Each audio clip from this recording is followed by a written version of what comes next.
Rodolfo Roman here of the Roman Show with Hector Lombard. Hector, we had you on the show shortly, not too long ago, and this time around, you're feeling a lot better. You fractured your sternum, and by the way, I want to make sure that you're enjoying this. We're eating some croquetas with some crackers. I'm personally not. You know, the guy's enjoying his time off. He's relaxing a little bit since his last fight, as he mentioned that he suffered a fractured sternum, but you're enjoying the moment, right, Hector? Yeah, for sure. I'm quite happy to take some time off and enjoy life, because I basically haven't for a very long time. So I think all this come up like, you know, really. You know, I've interviewed you several times when you were back in Bellator. You were the champ over there, and you were a lot serious, but we're seeing a different side of you. You're joking, you're smiling. We're here in La Carreta, which is a very typical Cuban restaurant, which you told us at the show that you came over here and ate once, like what, I don't know how many times, like 10 times or something like that a week? So many times I came, and you know that I was living in Australia for a long time, and I didn't have Cuban food, and when I came to America, that was the first thing that I did. You know, come to Cuban, eat a lot of Cuban for 2 or 3 weeks straight. So. And I know that with this injury, when you got it, you were coughing a lot. You were having some issues, but yeah. You're doing all right. You're about 3 weeks now since your last fight. I mean, I feel a little better. I feel a little better than how I was feeling before. And I feel that I'm recovering from the injury. I had like I said before the fight, I had it, so I think, like, you know, that's added more time to my recovery. Now it's going to be some time till we know who you're going to fight. Some of the names you mentioned that you would like to fight is Michael Bisping and Mark Munoz. Those are some of the guys that you mentioned. Yeah, go ahead. But any other names or anything? Have you heard anything from the UFC? I mean, as long as the big name up there, I'll be quite happy to, you know, to fight like Yushin Okami or Jake Shields or any of those guys that have big names. I came to UFC for a reason. I didn't come to UFC to fight, you know, guys with, you know, with small name. You know, I came here to fight guys. I come to UFC to fight guys with big names, and that's my plan. Hector, I know they ask you this all the time.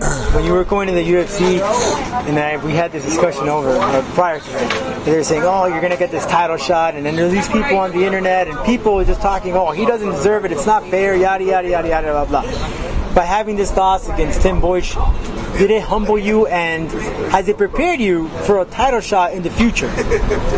Well, definitely. I'm a God believer, and I believe that everything happens for a reason. Probably that's not supposed to be too soon, and of course it's been helping me a little bit more. And one of the things that I had learned from this loss is, like, you need to have a little bit of fun and relax and don't be too serious all the time. And because before I was like taking life so serious. So and I learned that, you know, just to be more relaxed, more humble, more, you know, like, do all the stuff and don't be so tense, you know, for only one thing. You know, life is more than just fighting. Coming here to La Carreta, where the majority of the people here speak Spanish, it makes you feel home? Yeah. You know, I was born in Cuba, I grew up in Cuba. You know, it's part of me. And the food is great, so I love the food. So the folks out there... Get some croquetas, my man. No, I'm good.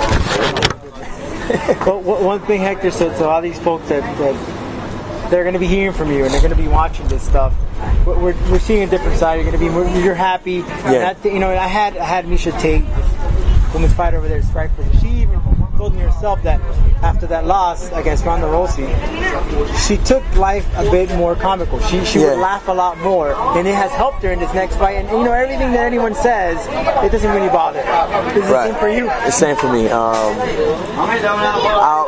I sort of like I'm doing this interview with you because you know I feel like you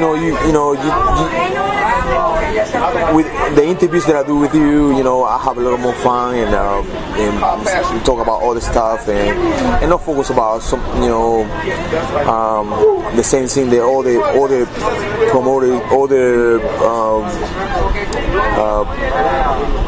the people from the media, you know, always asking me about, oh, you know, what do you think about this guy or what do you think about the other guy or whatever. You know what I mean? Like, you can be a reporter and talk about so many different things, and you don't have to talk bad about people. And it's a lot of reporters up there. They focus on, you know, pull down all the fighters, you know, and I don't like that. So, you know, I learned that, you know, I need to choose my people to do the interviews and like I said before, be more happy and more relaxed.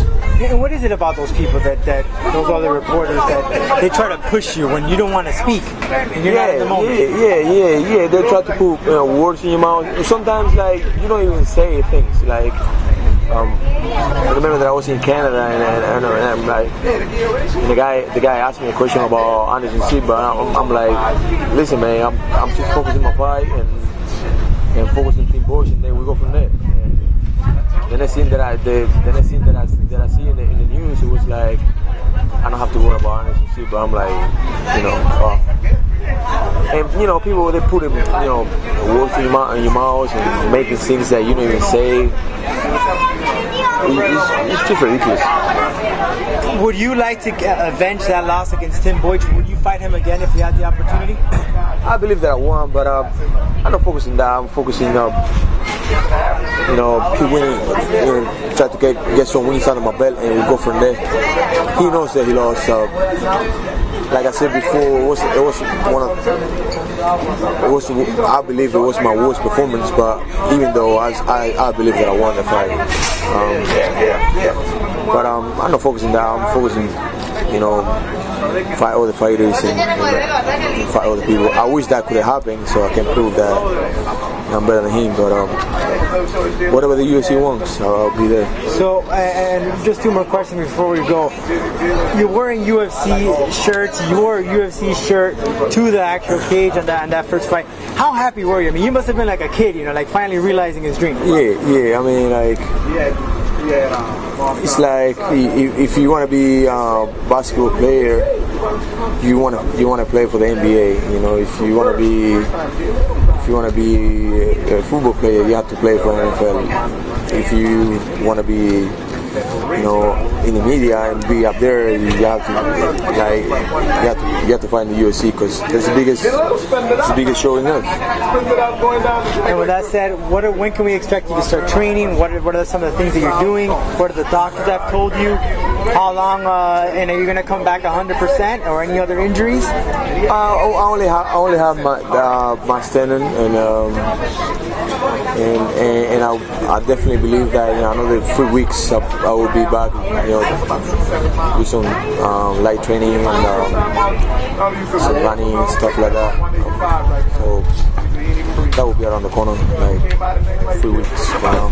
In the meantime, you're going to be eating some more croquetas and some mango, nectar. At least the good thing is that it's 100%. Yeah, I don't think it's Cuban, but it's 100% vitamin C, so you'll be able to fight some of the colds or flus or anything like that. So it's like a cheap plug for Libya. Yeah. Maybe they should sponsor us after this interview. Or La Carreta too, right? Let's have La Carreta. He owns a whole bunch of restaurants from Versailles and all of that stuff. Now, which one of your Carreta? Is this the famous one right here on 8th Street? I used to go to the other one.